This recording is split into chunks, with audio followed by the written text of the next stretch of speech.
So let's talk cysts and what cysts are and why people with PCOS have cysts. Now, people can still form cysts even without having actual PCOS. There's other things like endometriosis as well.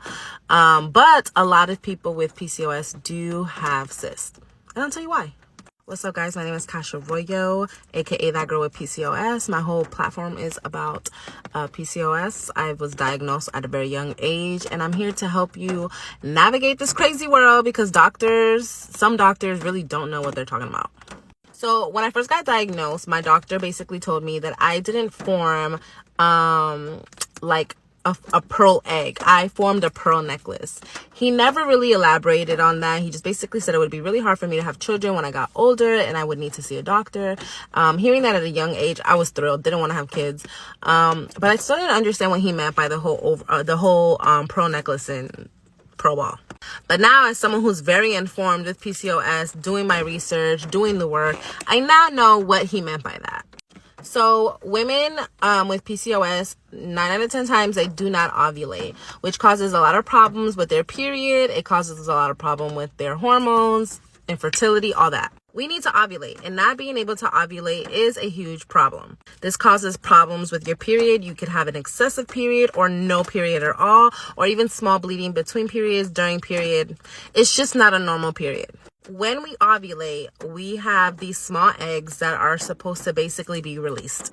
This would be the pearl ball that my doctor was talking about. When we ovulate, the pearl ball goes and it does this thing pretty much. But when you don't ovulate, it basically stays and it then turns into a cyst. It basically forms into a cyst over time, which then forms into another cyst and then another cyst. This is creating a pearl necklace. This can cause small cysts. This can cause big cysts. And over time, these cysts do rupture. Sometimes y'all don't even notice. And sometimes, like me, you might collapse during work.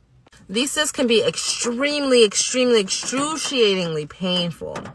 And if you're lucky, they're not. These cysts can be very small or very large. I had a friend one time that basically delivered an 8-pound cyst. It was like the size of a baby. Doctors can give you some type of medicine to go ahead and break that down.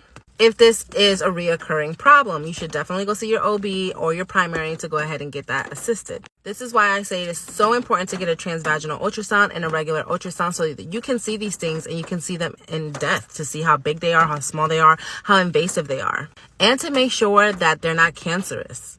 So let me know in the comments if cyst is something that you are worried about or something that you deal with. I definitely have dealt with cysts in the past. I haven't as of the past 3 years. So let me know.